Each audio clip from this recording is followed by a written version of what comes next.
Sunday, Jesus has his triumphal entry into the city of Jerusalem. And then on Monday, Jesus curses the fig tree and cleanses the temple, tossing out the money changers. This action likely stiffened their resolve to kill Jesus, the Pharisees and the Jewish leadership. Tuesday, Jesus debated the Pharisees and Sadducees, and he gave his prophecy of his return in Mark 13. Wednesday, we'll remember there were no recorded events. And on Thursday, Jesus celebrates the Passover with his disciples and goes to the Garden of Gethsemane to pray. Does anyone remember what Jesus prays for in the garden? We went over this as part of a different lesson. We weren't quite on the Thursday, but we were talking about what Jesus prayed for when we were studying prayer. One of the things he prays for, isn't it, is to be relieved of the burden. Absolutely. In the garden, that's what he prays for. He prays if it's possible to be spared for his from the need to make his sacrifice. But he, of course, acknowledges, nevertheless, not my will, but what thou wilt. And that's in Mark 14:36. Then Jesus is taken, and that's where we're going to pick up today, Luke 22:46 through 54.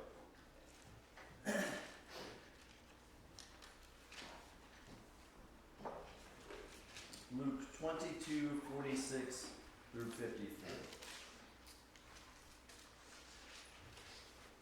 And said unto them, Why sleep ye? Rise and pray, yet lest ye enter into temptation. So he speaks to his disciples there in the garden. And while he yet spake, behold, a multitude, and he that was called Judas, one of the 12, went before them, and drew near unto Jesus to kiss him. But Jesus said unto him, Judas, betrayest thou the Son of Man with a kiss? When they which were about him saw what would follow, they said unto him, Lord, shall we smite with the sword? And one of them smote the servant of the high priest, and cut off his right ear. And Jesus answered and said, Suffer ye thus far, or permit even this, is what my Bible says here. And he touched his ear and healed him.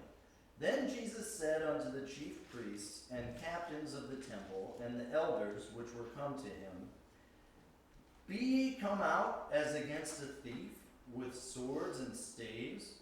When I was daily with you in the temple, ye stretched forth no hands against me, but this is your hour and the power of darkness. Then took they him and led him and brought him into the high priest's house, and Peter followed afar off. Why does Judas try to kiss Jesus? He told him that's what he was saying. I'm sure that's because he told them that he'll kiss Jesus and Yes, they'll know who he is. So they would know who he is. So he's been teaching in the temple, and now it's time to take him, and they have soldiers, and they have these high priests, and Jewish leadership is here to take him. So if Jesus has to be identified this way, what can we conclude about Jesus' appearance? No halo. Yeah, there's no halo. He was pretty ordinary. Turn to Isaiah 53:2. And we see this prophecy about Jesus. Isaiah 53:2 says, For he shall grow up before him as a tender plant, and as a root out of dry ground. He hath no form nor comeliness, and when we shall see him, there is no beauty that we should desire him. Jesus looks like a normal person. Jesus is so normal looking that within a group of 11 Jewish men, he is indistinguishable to people that do not know him. I once ran into a Seventh-day Adventist when I was very young. And she said that Jesus was no race. He's all races. And it was a very spiritist view. She clearly didn't know anything about the Bible. Understanding detail like this can help us have confidence in our faith. Not having these superstitious ideas, because the Bible is not superstitious at all. It gives us great facts like this. That will give us confidence in our teaching. Are people concerned with race today? Is this sometimes a topic people are interested in and maybe feel strongly about? Yes, people absolutely are. And I have witnessed to people or talked to people about Christianity, and they, especially people that don't know anything about the Bible, they will ask about stuff like this. And you're trying to tell them about Jesus and how he was God and how he died for the sins of mankind, and they say, well, I saw on the Discovery Channel that Jesus was black. And and there are a lot of people that have these different ideas about Jesus because they don't know what the Bible says. And here's a great, just built into the context, we have some information about what Jesus looked like. James 1:8 says, a double-minded man is unstable in all his ways. Double-minded means to be inconsistent. The mind is unsettled because it lacks solid convictions. The consequence of being double-minded is that we are unstable in our faith, and our faith can easily be upset. And then, as one piece of your faith becomes upset, then you begin to doubt another piece of your faith, and then another piece, and then you say, well, do I really believe the Bible, or do I really believe that the events of the Bible occurred in a certain way? The creation story is always attacked in this way because there are all kinds of crazy theories, and the evolutionists know that the foundation of the Bible begins right at the beginning. If you can upset the beginning of the Bible, then you've really upset the whole thing. And a lot of people doubt because of things they see on television or they see pictures. We just went to the Museum of Science and we watched it was a IMAX on the James Webb Telescope, and I thought, boy, this is going to be awesome. We're going to see about how the telescope was built, and we're going to see some images taken by the telescope. So I was really excited. And the whole thing was, all throughout, it was scientists after scientists after scientists talking about how they're going to find aliens and how we're looking back into the past by looking farther out into space, and it's a time warp, and all these things that are just really superstitious mumbo jumbo that's not real science.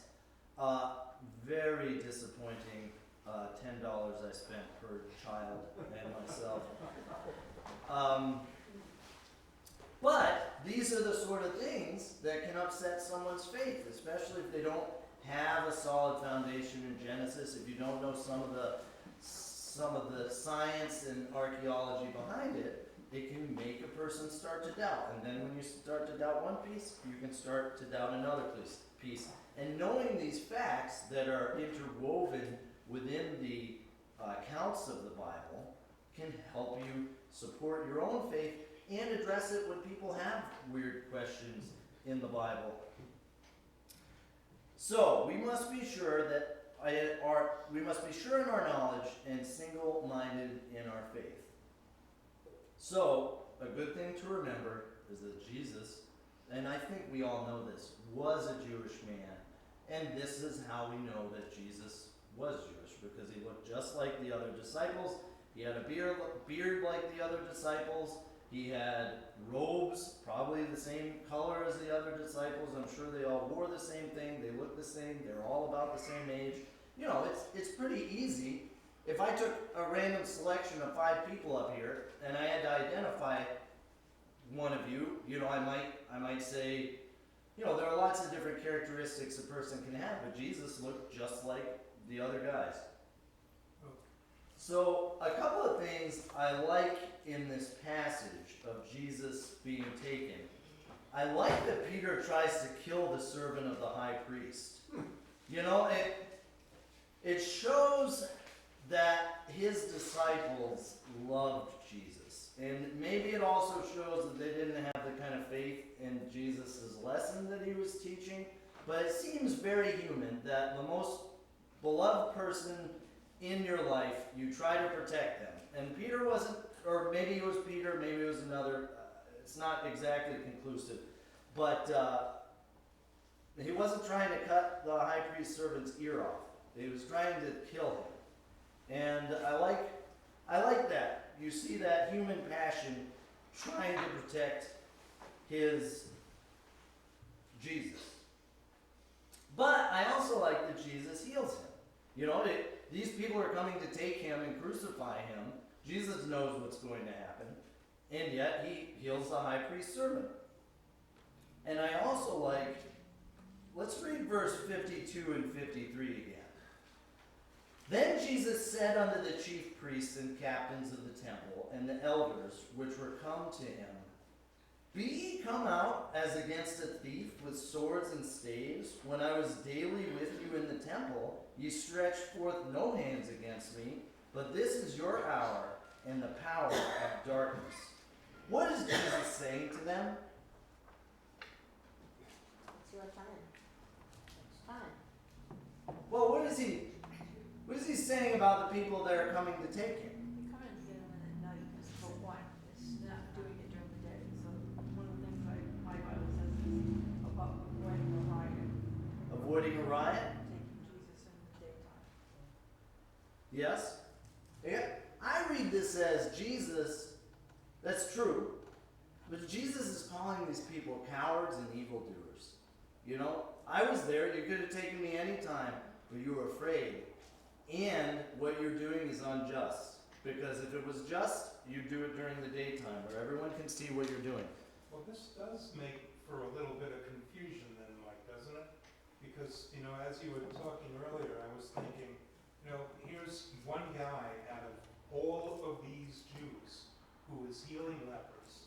He's providing food out of the thin air. He's doing all these great miracles. Caiaphas and the other Pharisees certainly know who he is. They want to kill him.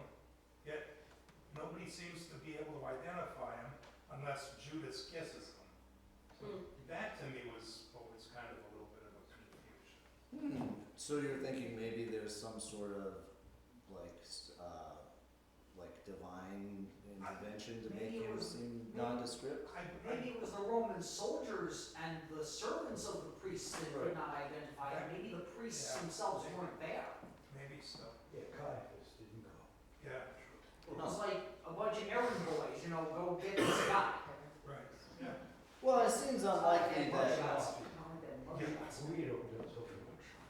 it seems unlikely to me that many of these people, while they obviously knew of Jesus and they saw him preach, wouldn't you think that if they were really sitting in on a lot of Jesus' teaching, they might have been convicted and saved, potentially? You know, they probably had cursory knowledge of what he was teaching and saw him occasionally, I would think, but probably they're not sitting there as Jesus teaches in the temple, listening to what he says.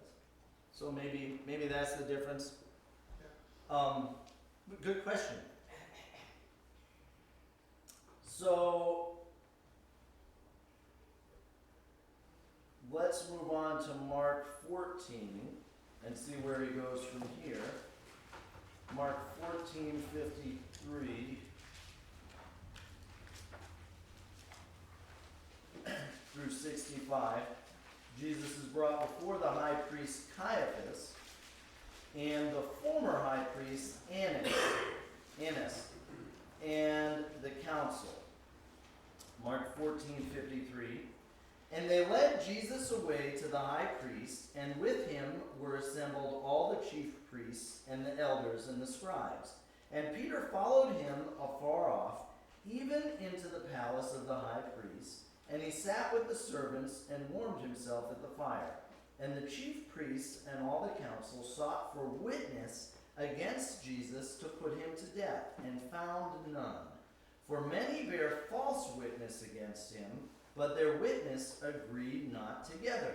And there arose certain and bare false witness against him, saying, We heard him say, I will destroy this temple that is made with hands, and within 3 days I will build another made without hands. But neither so did their witness agree together. And the high priest stood up in the midst and asked Jesus, saying, Answerest thou nothing?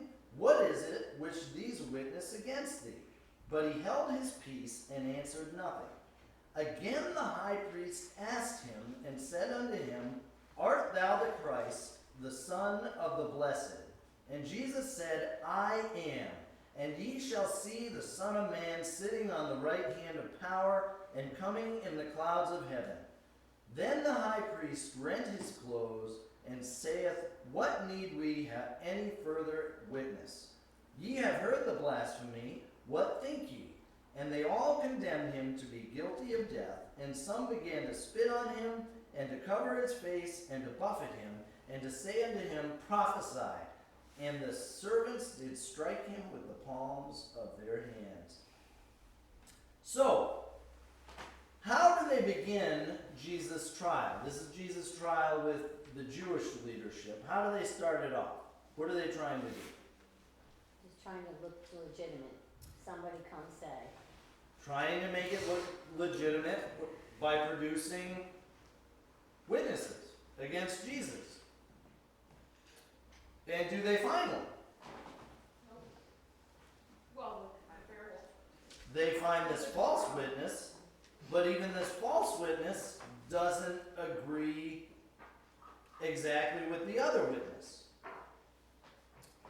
Verse 58, the false witness says, We heard him say, I will destroy this temple that is made with hands, and within 3 days I will build another made without hands. Did Jesus say this? Technically, yes, but I think it's like twisted in a different way. It sounds familiar. Let's have a look at what Jesus actually said. John 3:18. 3:18 and 19, Jesus says, Then answered the Jews and said unto him, What sign showest thou unto us, seeing that thou doest these things? Jesus answered and said unto them, Destroy this temple, and in 3 days I will raise it up. Is that the same as I will destroy this temple that is made with hands, and within 3 days I will build another made without hands? No. What's Jesus talking about when he's talking about destroying the temple? He's talking about himself. He was talking about what they were actually about to do to him. Never does he say that he's going to destroy the Jewish temple. That's not what he's about. He prophesied his own death and resurrection. Verse 61 and 62 of this passage in Mark, Jesus tells the high priest and everyone else that he is the Messiah. I want you to turn to Daniel 7, 13 and 14. Daniel 7, 13 and 14. We always hear this. Jesus refers to himself as the Son of Man. Now, as I read Jesus referring to himself as the Son of Man, I always think to myself, well, why doesn't he call himself the Son of God? That's what people are having trouble believing, that Jesus is the Son of God, right? That's what people are always frustrated about. That's what the Messiah is. It's his role as the Son of God, I always think, is the big point that Jesus needs to make. And that's the reason why he calls himself the Son of Man, is because of this passage in Daniel. And the Jewish administration, these Jewish leaders, know what Jesus is saying when he calls himself the Son of Man. And as we read in Daniel 13, Jesus is referring to this prophecy about the Messiah, about himself, when he calls himself the Son of Man. Daniel 7:13. I saw in the night visions, and behold, one like the Son of Man came with the clouds of heaven, and came to the Ancient of Days, and they brought him near before him. And there was given him dominion and glory and a kingdom, that all people, nations, and languages should serve him. His dominion is an everlasting dominion, which shall not pass away, and his kingdom that which shall not be destroyed. When Jesus calls himself the Son of Man, he is calling himself the fulfillment of Daniel's prophecy. He is the one meeting with the Ancient of Days. Jesus is the one given glory and a kingdom, and all nations and languages will serve him. Jesus is God. That's what he's saying when he calls himself the Son of Man. That prophecy is the reference he's making. And the high priest knows it. That's why he has a conniption after Jesus says it. I don't see how there is any ambiguity whatsoever about Jesus' claim of this divine role that he has. Our study is very interesting. Now, I didn't have time to search out, I don't know where they find these Jewish laws, but obviously the Jewish people have spent a lot of time and effort in recording information over the years. We have very old texts and documents, not just the Old Testament books, but other documents as well. And in our study, the study provides some additional information concerning the Jewish judicial process of the time. So, I just wanted to get into some of these details that the study provides us. Almost every feature of Jesus' trial is a perversion of justice. There's total injustice in the way this goes on. Jewish legal procedure required that a trial started during the day and be adjourned before night if unfinished. Why do you suppose this is?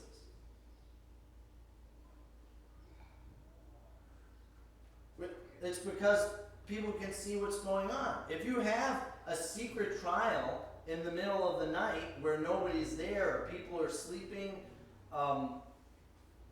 then you have more opportunity to hide things, to persecute your political opponents rather than achieve true justice. Jesus' trial both started and went on all during the night. So it's the opposite of what is allowed.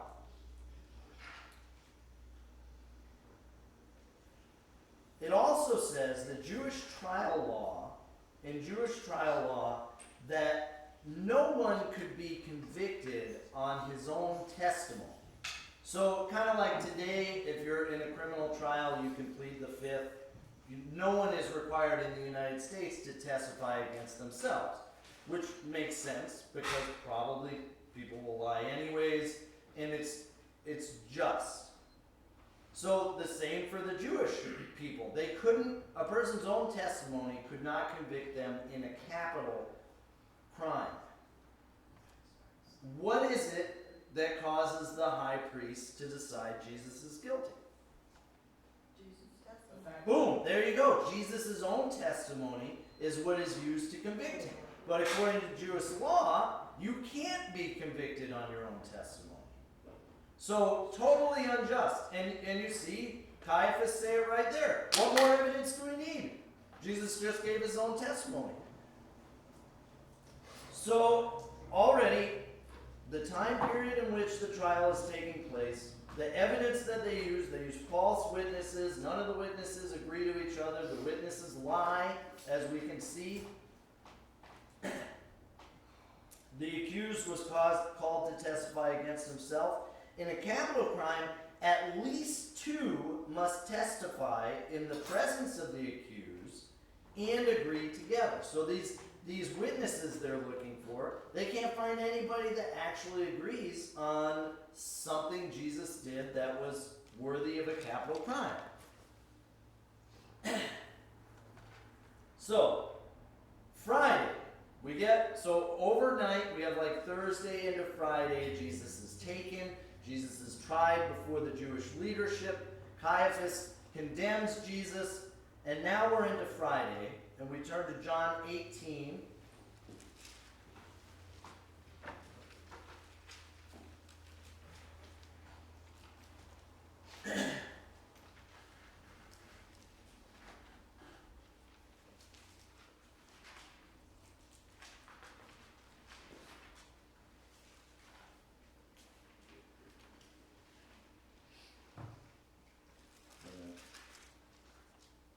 Sorry.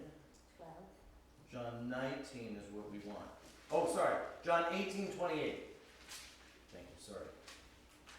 Then led they Jesus from Caiaphas. So Caiaphas has declared Jesus guilty based on Jesus' own testimony. Now it's time to bring him before Pilate so he can be judged by the Roman leadership. Then led they Jesus from Caiaphas, John 18:28, unto the hall of judgment, and it was early. And they themselves went not into the judgment hall, lest they should be defiled, but that they might eat the Passover. Pilate then went out unto them, and said, What accusation bring ye against this man? They answered and said unto him, If he were not a malefactor, we would not have delivered him up unto thee. So they're being belligerent right from the beginning with Pilate. We wouldn't have brought him if he wasn't guilty. Just do your job, basically, they're saying. Then said Pilate unto them, Take ye him and judge him according to your law. The Jews therefore said unto him, It is not lawful for us to put any man to death, that the saying of Jesus might be fulfilled, which he spake, signifying what death he should die.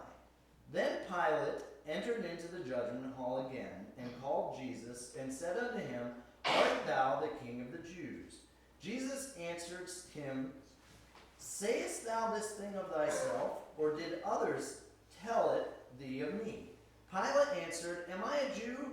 Thine own nation and the chief priests have delivered thee unto me. What hast thou done? Jesus answered, My kingdom is not of this world. If my kingdom were of this world, then would my servants fight, that I should not be delivered to the Jews. But now is my kingdom not from hence. Pilate therefore said unto him, Art thou a king then? Jesus answered, Thou sayest that I am a king. To this end was I born, and for this cause came I into the world, that I should bear witness unto the truth.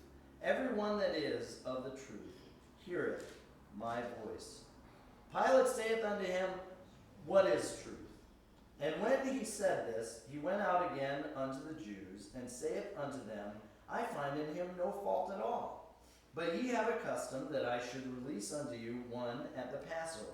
Will ye therefore that I release unto you the King of the Jews? Then cried they all again, saying, Not this man, but Barabbas. Now Barabbas was a robber. Then Pilate therefore took Jesus and scourged him, and the soldiers platted a crown of thorns and put it on his head, and they put on him a purple robe, and said, Hail, King of the Jews! And they smote him with their hands.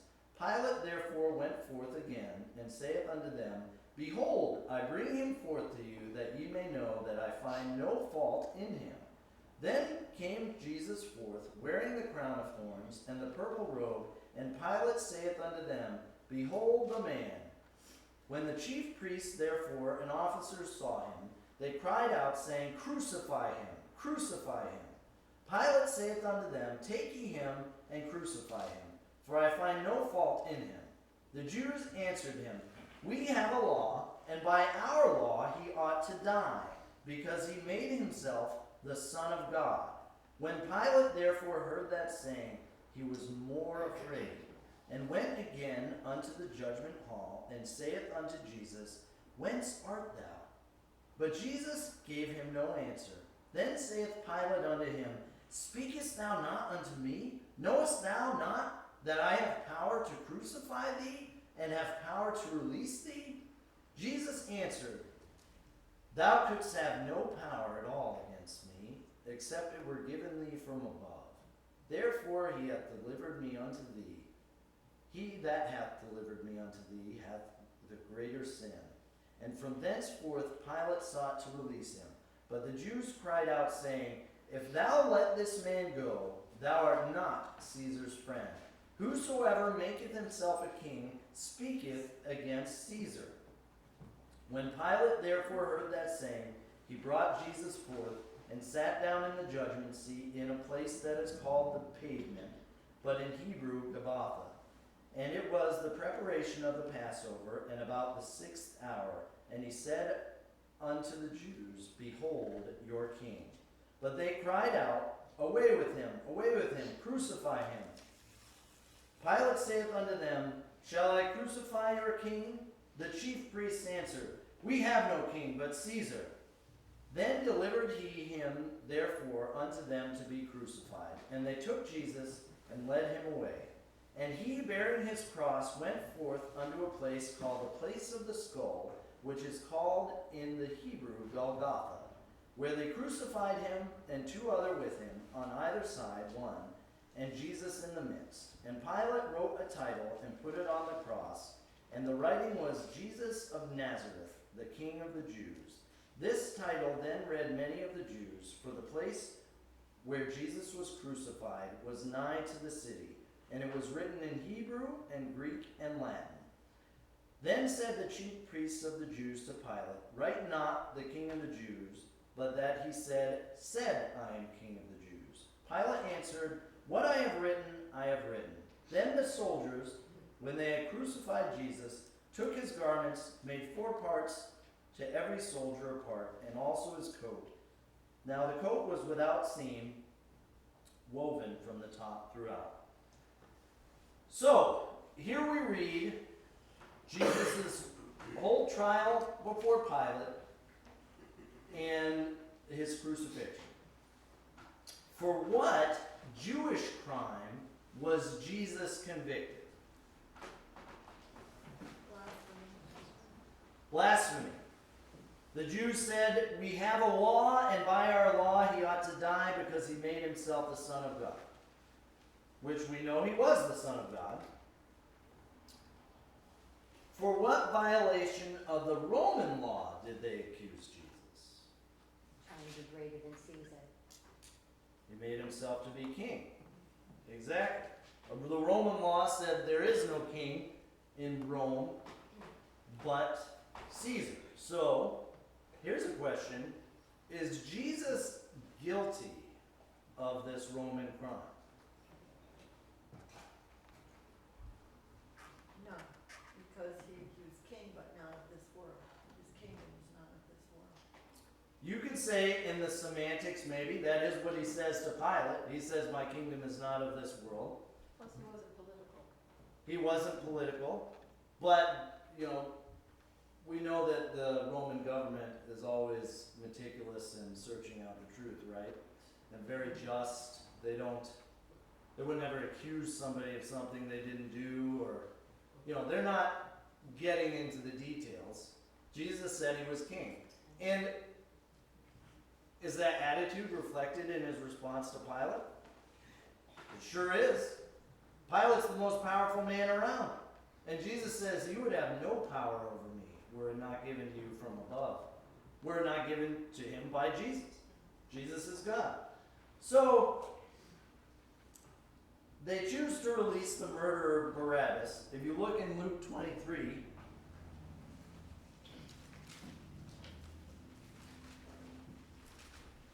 Luke 23, 18 and 19. And they cried out all at once, saying, Away with this man, and release unto us Barabbas, who for certain sedition made in the city, and for murder was cast into prison. They asked for a murderer to be cut loose. This guy Barabbas was bad. And they set him free instead of Jesus. The Romans used crucifixion for execution of slaves and criminals. Jesus was nailed to his cross. So we just read how it was about the 6th hour when the judgment is finished and Jesus is put on the cross. Shortly after this. So from about 9 a.m. until 3 p.m., Jesus is on the cross. Crucifixion, obviously over time we've heard lots of accounts about the crucifixion and how it was done, but it's horribly brutal. The nailing of the hands and feet to the cross leaves all of the vital organs intact. So the person, if they just stabbed him right in the side, he'd lose too much blood. He would, like they eventually do, if you lose a vital organ like a lung or a heart or a liver, you're going to die quickly.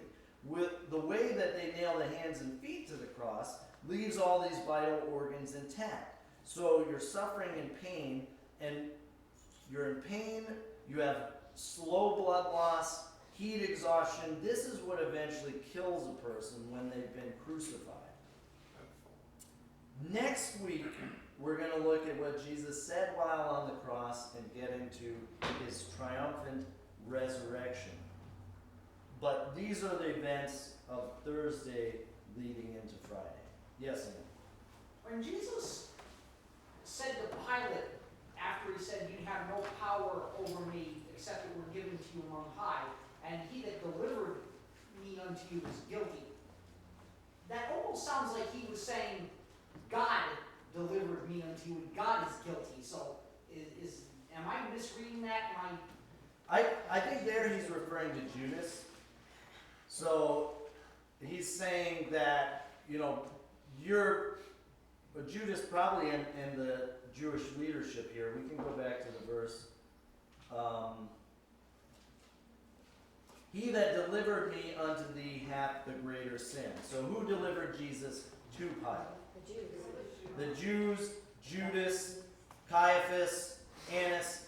The Jews have the greater sin than this Roman leadership here, which I think makes sense. I think we read it kind of in the context here. You almost, in a small way, kind of feel sympathetic for Pilate. Pilate's afraid. I think Pilate realizes that Jesus might be God. He obviously doesn't get saved, but after Jesus' response, how many people go? Pilate says to him, listen, what is his exact words? Knowest thou not I have the power to crucify thee and have the power to release thee? Pilate has never had someone judged before him like Jesus. Jesus comes before him. Pilate is explaining to him, listen, do you get that you can live if I say that you can live, or otherwise you're going to be crucified in the most horrible way based on what I say? And then we have Jesus' response that is not, what's the natural response to that? For any normal person, oh, please, Pilate, please, let me go, Pilate, please. That's probably what he hears all the time, groveling and begging, not this bold words of the God, But I think, good question, Andy, and I think that there is referring, and I think it probably explains it here in my Bible commentary here somewhere, but that's referring to this Jewish leadership and to Judas. One other thing. If Jesus was on trial for proclaiming himself to be God, proclaiming himself to be the Messiah, proclaiming himself to be the Son of God. Now remember, that's the Jewish crime. That was his Jewish crime. He actually said that to the scribes and Pharisees. How come they couldn't find a witness to corroborate that? Because if you remember, he said to the scribes and Pharisees, before Abraham was, I am, proclaiming himself to be God. That's when they took up stones to stone him, because he proclaimed himself to be God. I think the Jewish leadership knew that Jesus had violated their law. Jesus all along was violating their laws, right? Well, Why do not your disciples observe the Sabbath?